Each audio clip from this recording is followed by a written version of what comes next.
We're back. This is Joe Vagnone, and I'm here with Mike Mooney, the crisis and reputation expert. Thank you. Author of Reputation Shift. And we are now officially shifting things just a little bit. We're still kind of on topic. We're talking to Jason Murphy. He is the founder and CEO of Data Driven Safety. I went to his website, and there's something he wrote that I really like. It says, "We are committed to doing our part to make this world feel a bit smaller and safer." Jason, thank you so much for being on the show, my friend. I appreciate it. I appreciate the opportunity as well. So tell me, what is Data Driven Safety? What actually is the company? So we're one of the larger public record aggregators in the U.S. Okay, Mike, did you know what the heck that meant? I'm trying to write it down here. Something aggregating. Jason, is that math related? You know, we're small-minded people on this show. You understand that, don't you now? So you want to try that again? Certainly. So we're a collection of introverts that enjoy spreadsheets. Okay. Perfect. And ones and zeros. In fact, something that you said, Mike, earlier caught my attention. You said people are going to watch your feet and not your mouth. And as an introvert who has very rarely ever made eye contact, I was like, yes, I get that. I love it. Well, you know, a good friend of mine works for you and described in great detail what it is you guys do, right? So you brought him I'm with pretty you sure today. That goes against that NDA that friend of yours probably signed. I know. We're not going to let him talk on the radio, but it's the only reason why I really know what you do, right? So try and explain what it is you do and the value that you can give to businesses. Yeah, so a couple of things that you talked about in this segment already really struck a chord with me. Just by way of background, I used to be a prosecutor here in Mecklenburg County, and I can remember when we would have trials that we would, back in the day, have to go into the mainframe system and look a person's name up each county. So 100 counties, if you wanted to know everything in North Carolina. There was no all-county search. And so I'm sitting here thinking, there's got to be a better way. So basically what our company does is we take thousands of individual feeds of data that we have cultivated and created through relationships with different governmental agencies, and then we use that information to provide safety-oriented services. So it looks a lot like this. Now we can tell when someone has been involved in received a citation, been involved in a crash, has a license suspension, has been arrested, is now on a registry. And so when you think about it, that sounds a lot like background screening. Well, we don't provide background screening services, not in the traditional sense, because that's really taking a snapshot, looking backwards in time and saying, okay, at this moment in time, this is what we know about this person. So again, to your comment earlier, Joe, about gathering information, it's easier to do. But what we do that makes us different is that from the moment that someone is enrolled into one of our programs, we begin monitoring them for new activity. And we look through and make sure that we filter that activity against what our client wants to know. So a simple way to understand it is we have insurance underwriters that use our services, and they'll give us millions of people, and they'll say, hey, we only want to know when an impaired driving offense occurs for someone in this date range that matches this characteristic. And then we'll sift through everything and then proactively notify them of information that occurs. I can't believe you're the guy that told my insurance company I wasn't wearing my seatbelt. Right here in the You're the studio. guy. He's right here, Joe. I can't wait till the next break. It's going to get ugly. Oh, man. No, I get it. I see where you're headed, and what you do for these organizations is help them so they don't have to go to 15 different places to try and track this information down. They've got a one source for all of this. Exactly, and it's... Whoa. He said exactly. I got a smart guy to say exactly. That's not what I understood the bell was for. Well, as you'll find, Jason, you'll learn that he makes up the rules as he goes along. Yeah, so one of the things that we've been working on recently is taking that kind of traffic-oriented view of the world and making it towards criminal activity, and not as a gotcha, but as an opportunity to expand the available workforce. So, for example, You've got someone that's maybe on the fringe of whether you're interested in hiring them. If you know that that person, along with everyone else in your organization, is being monitored on a daily basis for public record information, just the exact stuff that you're frankly deemed to know, but we don't have time to go out and figure it out. But if something bad were to happen, certainly a reporter goes and figures it out and says, hey, it's public. You should have known as well. And so when reputation really matters, and when the company reflection is of the owner's values, that's when it is most important that you know what is publicly available. And a background screening that was done 7 years ago for an employee really doesn't speak to what happened last night. And so as you're able to know the kind of things that you just take for granted that you should know, it makes things, I think, it drives home the message that what we say on those plaques that our core values are is actually the values we live. It's interesting, Mike, Jason, where he's headed with this, because if I'm a employee in an organization and I know that Jason's data-driven information is available to my employer, I do want to keep my values at a point that my employer is comfortable. So it does kind of keep us in check. We'll have this reminder that it's not something I can hide. I can't hide a piece of me that my employer used to not be able to know about. Well, and my driving record that in fact may be worse than what my employer thought it was. To me, it reminds me is that we're never off the clock. Right? It used to be that place where you say, oh, well, hey, I'm working for my boss from 9 to 5, and when my time, it's my time, and I do what I want to do.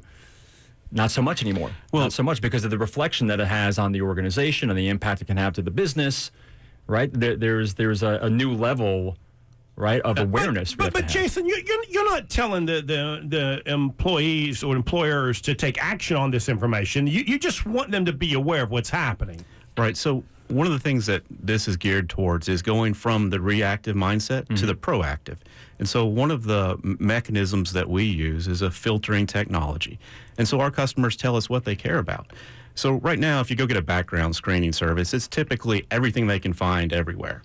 Well, that may not, there may be incidents that are interesting, but they don't have a close enough nexus, or they're not closely enough related to the job responsibilities.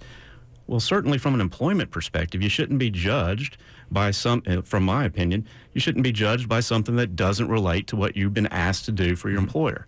However, you can certainly see that, for example, a home health nurse having a violation that was a sexual assault certainly is relevant, whereas a bad check may not be. Right. So what we're able to do is to sift through all of that, and with law enforcement experience and law enforcement investigators that are part of our organization, we go through, and instead of just giving you a line item in a database and say, hey, here's something that happened, we get the underlying reports from the agencies.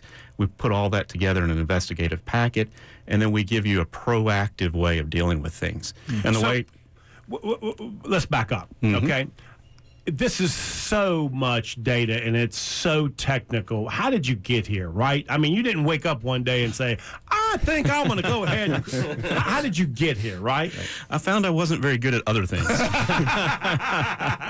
Welcome to my world. Most people that start a business because they wanted to get away from something else. We decided that there was a need for this type of information to be in one place, and what we've seen is the industry, there's a difference between what substantive data you have and what substantive data you say you have, right? How many times have you gone online and look up anybody, click here, and you go through and it's a scam and they don't have anything. So there's a lot of noise in the industry, and what we were trying to figure out is who do we source data from? And we found that we couldn't get the data we needed. So we said, well, hey, how hard could it be to go make an organization that's able to retrieve this information? We found out it was a lot more difficult than we thought. I was going to say, this doesn't look easy, man. Well, our saving grace was simply that most of our competitors gave up not because they couldn't do it, but because they were able to outsource some of that. And we ended up, our competitors became our customers. So it allowed for us not to be the greatest of business leaders and still be able to move forward. So we were fortuitous. So let's talk about that. What is your lead generation look like, right? Who is your client right now? What does that look like? So one thing that we do that's pretty interesting is we take, we have several different services. We talked about one called Illuminate, which is our go-forward criminal monitoring, which, you know, coming back from, I got to see a lot of different things in the DA's office, and especially the need for nonprofits to be able to ferret out the difference between people that are volunteers and people that are wolves in sheep's clothing that are trying to get access to vulnerable population groups. So one thing we do is that we provide that service at no cost to deserving nonprofits. So I think that's an industry first, and part of it is our way of living some of those core values that we talked about, which is... Let me just teach you something. Mm-hmm. Don't say we think it's industry. You say it is. It is. It is. This analytical guy is afraid to just make that post. Hold on. He's coming out of the shell, though, now. He's doing great. Just a few moments ago, I was under this table.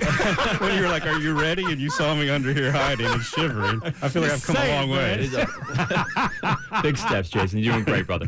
I took you off the rhythm. I'm sorry. I didn't mean to do that.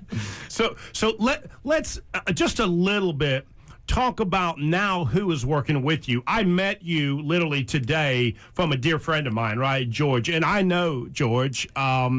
And matter of fact, I'm a little upset that you took him away from the Cornelius Police Department because he was my ace in the hole. You understand? You know, I kind of got some problems that I can't get corrected. I've noticed that you've been driving slower. We've seen less citations on your record. Yeah. You know, George used to be an important guy in Cornelius until you took him. You understand that, don't you? So your next question, Joe, is how much does it cost to get that stuff expunged? How can we look away? You know what? The best thing is I've got a group of folks I play poker with. And so they all think that I can take their names off of the insurance. So they're like, I'll ante for you this time, Murphy. I'm like, sure. That'd be great. They don't realize I'm not smart enough to figure out how that database actually works. But let's talk a little bit about your business and hiring, because clearly I know because of George Brinsky, you hire phenomenal people, right? Talk a little bit about that, because that is your business, is helping people do some of that type of stuff, right? So talk about your philosophy on hiring. Yeah, so that's an interesting thing. We started out with a couple just phenomenally smart folks. One of my co-founders was actually my law school roommate from 20 years earlier, and he is one of these just IT geniuses. And so he created this adaptive software that allows us to be able to collect all this information really quickly. And when we started, we were like, hey, we've got the secret sauce. And so every time we hired someone, it seemed like it was a good thing and it was working out. So then we got to thinking it was us. We didn't realize that we were just fortunate. So I'm just like, hey, I can turn anyone into a perfect employee. And in reality, though, one of the issues that we faced is we were growing from a very small organization to one where we quit doing the day-to-day to lead and to manage, and we were not good managers and are not still. So we still struggle with that. But what we found... It is a skill that takes some use to it. You do have to kind of grow into it. Absolutely. Especially as your company grows as well. And your employees, they expect you to look them in the eye. Yeah. That's tough. No. How dare them expect you to look them in the eye? I'm looking at their feet. I'm like, no, it's not personal. It's not personal. So I love Mike that he admits that, right? Perfect, man. Great self-awareness right here. That's a great trait in the leader. I'm telling you, don't overlook it. A couple of weeks, we'll have you out of that. I'm sure, Dave. We can work that out of you. I'm sure. Well, one of the things we ended up doing from a hiring perspective is, once we had figured out we made some mistakes, is we only hired people we knew. That was great. And then we realized we didn't know enough people. So we were hiring like family members and then their friends of the family members and people that so pretty much I told my wife one day, I was like, if this doesn't succeed, we're definitely having to leave the state. You can't go to church. Right. Yeah, this can go bad fast on a lot of levels. But we've been, I think a lot of we've been fortunate enough to find people that like the mission of what we're trying to do. And while it's a business, everything that we do at the end of the day has to make economic sense. It doesn't have to be run as if that is the only purpose that we exist. And, I know it sounds or can sound trite, but the reality is if you're able to look at and make decisions that you're happy to be a part of, it makes it easier. And I think one real simple example of that, 100%. We've got a private equity group that came in and bought a portion of our company a few years ago, and there's an opportunity where we could take our data set and we could literally quadruple the size of the company overnight by simply providing healthcare payers with information that would allow them to deny claims. So not a small amount of money, and we spent all of 5 minutes discussing it, unanimous vote at the board, and we've never looked back. And I think being able to actually implement some of those philosophies makes the other times, the tough times, it gives you a little bit more moral authority to feel like, what, we're doing this for a real reason, more than just the paycheck we take. And we've got to go because we've gone way, way long. But what is the primary client that you're looking for? What is a client profile that you're looking for? Someone that pays on time. That really helps us a lot. We get that. Insurance underwriters typically help us, and then employers from a go-forward conviction notification. So typically larger employers are most interested. And how can somebody reach you if they wanted to reach you? Datadrivensafety.com. One more time. This is radio. You got to say it twice. Datadrivensafety.com. Mike, I'm positive he looked somebody in the eye when he got that venture capital money. He did. Yeah. He absolutely did. Thank you, my friend, so much for being there. Thank you. I appreciate that.